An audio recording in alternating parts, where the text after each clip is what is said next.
Vamos a conversar con Jaime Cuéllar, es abogado experto en minería ilegal. Ha presentado una iniciativa legislativa ciudadana. La misma está destinada a la lucha contra la minería ilegal. Ha sido coordinador contra la minería ilegal precisamente en la JAM, y le vamos a saludar a él para preguntarle en qué consiste en esta iniciativa y cuál es su diagnóstico. Él que ha trabajado en la JAM, ¿cómo está este panorama de los permisos que se dan para tener una concesión minera? Jaime, ¿cómo está? Muy buenas tardes, bienvenido. Muy buenas tardes y bueno, pues muchas gracias por regalarme este tiempo. Por favor, Jaime, cuéntenos un poco, usted ha trabajado en la JAM, ¿cómo está el panorama? ¿Cuál es la radiografía que se tiene desde la JAM, usted que es funcionario? ¿Qué está pasando en el tema minero? Mire, a partir de la creación de la ley de minería se establece que la JAM es la responsable de luchar contra la minería ilegal. Sí. En el marco de esa función, la JAM desde el 2016, donde yo he sido funcionario público a la fecha, bueno, pues hemos visto un crecimiento por demás exponencial del tema de minería ilegal. Esto como consecuencia específicamente de una cosa, la carencia de normativa específica para la lucha contra la minería ilegal. Uh-huh. ¿Qué le quiero decir con esto? Primero, que la sanción por minería ilegal va de 4 a 8 años. Es demasiado general el tipo penal. Y ello hace que las bandas criminales, ¿y por qué digo bandas criminales? Porque ya se está actuando de forma corporativa en este delito, bueno, pues vean tierra fértil en nuestro país para invertir en minería ilegal y legitimar capitales que vienen, en muchos de los casos, de otro tipo de actividades ilícitas. Tenemos que tener en cuenta que, por ejemplo, la minería ilegal en nuestro país está afectando a 3 dimensiones: la económica, la social y obviamente la medioambiental, con los daños irreparables que se vienen causando. Uh-huh. En esta radiografía vale la pena mencionar, por ejemplo, los operativos que se han hecho, que si bien son loables, deben contar con su sostenibilidad en tiempo y en financiamiento. Si bien la JAM tiene la tuición de la lucha contra la minería ilegal, las capacidades humanas y presupuestarias son limitadas. Y entiéndase que la lucha contra la minería ilegal debe ser entendida como una lucha integral y muy parecida a la lucha contra el narcotráfico, porque la complejidad del delito es muy, muy similar a la del narcotráfico. No se le está dando la misma importancia. Mire, esto parte de otorgar recursos humanos y recursos presupuestarios a la institución. Y si bien la JAM tiene la función específica de la lucha contra la minería ilegal, en el caso específico de la minería ilegal, esta tiene conexitud con funciones de otras instituciones que deben hacer a la lucha integral contra la minería ilegal. Uh-huh. En este caso, la falta de normativa, la falta de obligatoriedad normativa para que las otras instituciones se involucren, hace que esta lucha sea incipiente. Dice, no se note el trabajo de la JAM. Dice que en Río Revuelto ganancia de pescadores. Le quiero consultar, doctor Cuéllar, sobre algo que ha estado repitiéndose bastante, me han estado comentando.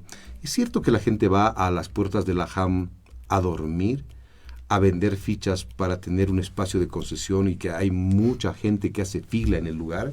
Mal podría emitir un criterio respecto a que venden fichas, por ejemplo, pero sí lo que hace la gente es hacer una fila.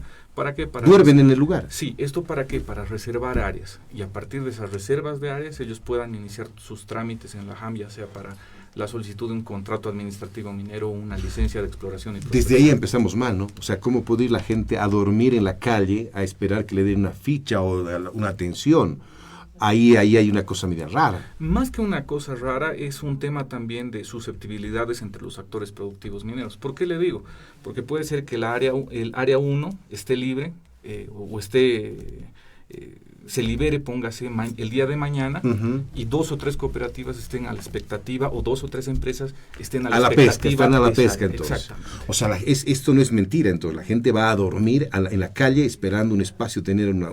En muchos de los casos, esperar que se liberen las áreas. Es como una bolsa de valores. Algo así. Simple y llanamente lo que hacen es esperar que el área se libere y poder reservar el área y hacer sus trámites.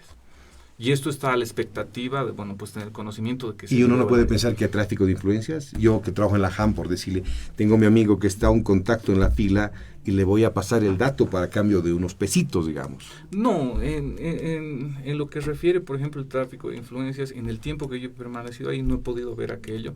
Es más, inclusive la misma JAM denunció cierto tráfico de influencias en anteriores gestiones o en otras gestiones, uh-huh, pero que es materia de otro tratamiento. Así es.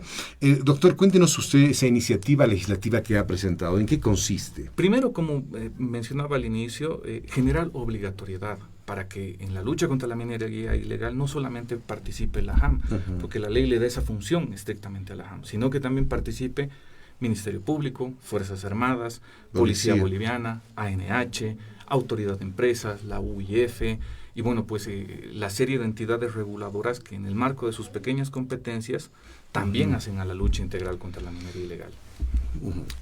¿Y cuál es la propuesta en concreto? Primero, crear una fuerza de tarea conjunta de lucha contra la minería ilegal, establecer esta obligatoriedad normativa y establecer ante todo la obligatoriedad de operaciones interagenciales, el involucramiento de otras instituciones y lo más importante de esto, generar sanciones mucho más ejemplificadoras respecto a la comisión del ilícito de minería ilegal, ampliar el tipo penal de legitimación de ganancias ilícitas, porque si usted lee el Código Penal, la minería ilegal como causal de legitimación no se encuentra en un tipo penal.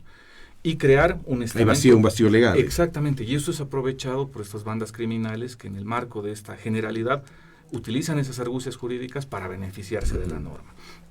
Otra de las cosas importantes de esta iniciativa es crear un estamento específico y altamente especializado, como en narcotráfico, para la investigación y para la judicialización. ¿Qué quiero decir con eso? Que existan jueces y fiscales expertos en la materia.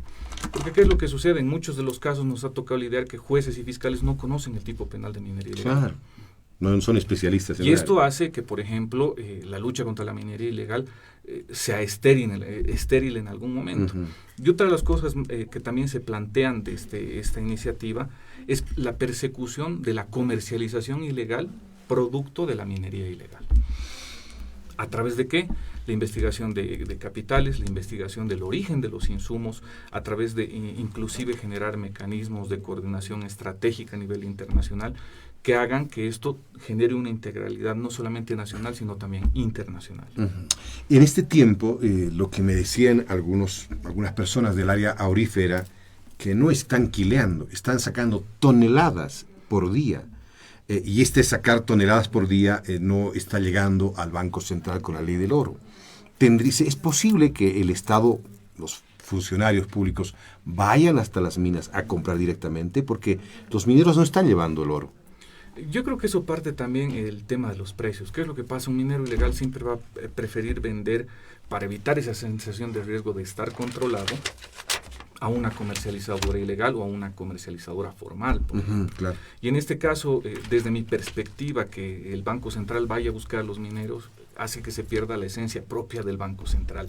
En lo personal y en mi lectura, por ejemplo, para mí lo inicial sería controlar, regular y fiscalizar de forma objetiva a las comercializadoras.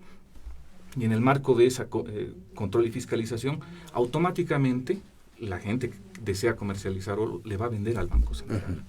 En esa mirada de que están sacando toneladas de oro, no hay gas ya en el país, no estamos explotando gas.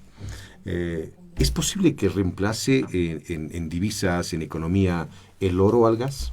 Es muy poco probable, teniendo en cuenta que, por ejemplo, los ingresos del gas eran muy superiores. Y es muy poco... 5.300 el 2000, 5.300 millones el 2013-14. Equiparados al tema del oro, no creo que vayan a reemplazar. No se van. No creo que, desde mi lectura. ¿Y esto por qué? Porque entiéndase que se han generado restricciones normativas a partir de la JAM y el Ministerio, donde los parques y áreas protegidas donde se tienen grandes reservas de minerales, como el oro, por ejemplo, ahora están circunscritas a la protección del Estado. Eso que hace que esos recursos no puedan ingresar. Pero en los hechos, lo que usted dice, que la minería ilegal, primero no aporta ningún tipo de recurso a las gobernaciones, ni mucho menos al Estado, y eso hace que esos recursos vayan a pérdida. Aunque el gobernador de La Paz, Santos Quispe, decía, hay una reducción en las gobernaciones, decía, nosotros tranquilos, estamos bien, vamos a aguantar porque tenemos regalías de las mineras, y eso nos va a ayudar. En cuanto a las regalías, entiéndase, las regalías también son cubiertas son cubiertas por todos los actores productivos mineros que no solamente explotan oro, sino también minerales metálicos, plomo, plata y zinc. Y en muchos de los casos, estos actores productivos legales y formales pagan esas contribuciones al Estado. Pero en el caso de la minería ilegal, no. Y justamente por aquello, la necesidad de entender que la lucha contra la minería ilegal no solamente hacer operativos en campo, sino también perseguir la comercialización ilegal de estos minerales. Vamos a reiterar una vez más esta propuesta porque es importante, la gente solo criticamos, pero no hay propuestas, y las propuestas son importantes tomarlas en cuenta. Y atención, seguramente usted ha presentado esta propuesta a las autoridades, nos va a contar de qué, resúmanos una vez más la propuesta y si ha presentado esta propuesta. Mire, hemos presentado la propuesta durante 3 gestiones consecutivas, la misma se encuentra hoy por hoy en el Comité de Minería. Durmiendo el señor Justos. Sí, una crítica, creo que nuestros legisladores asumen que hacer gestión involucra presentar peticiones de informe escrito o peticiones de informe oral, que en los hechos no solucionan el problema propiamente dicho. ¿Qué es lo que queremos hacer con esta propuesta? Primero, generar una fuerza de tarea conjunta de lucha contra la minería ilegal con 3 elementos: policía, fuerzas armadas e instituciones. ¿Esto para qué? Para que ninguna institución tenga el monopolio de la lucha contra la minería ilegal y sea susceptible a corrupción, por ejemplo. Haya contrapesos en el control. Exactamente. La segunda, el endurecimiento del tipo penal y la alta especialización de este estamento investigativo y de judicialización, para que se tenga una especialidad, al igual que sucede con el tema del narcotráfico. Esto de la pena, ¿cuánto tiempo está estipulada la pena? Primero, el tipo penal dice el que realizare explotación sin autorización del Estado va de 4 a 8 años. Pero la minería ilegal no es solamente la clasificación de explotación, sino son 10 actividades que son la actividad minera en sí. Importante. Doctor Jaime Cuéllar, ¿va a seguir insistiendo en la propuesta?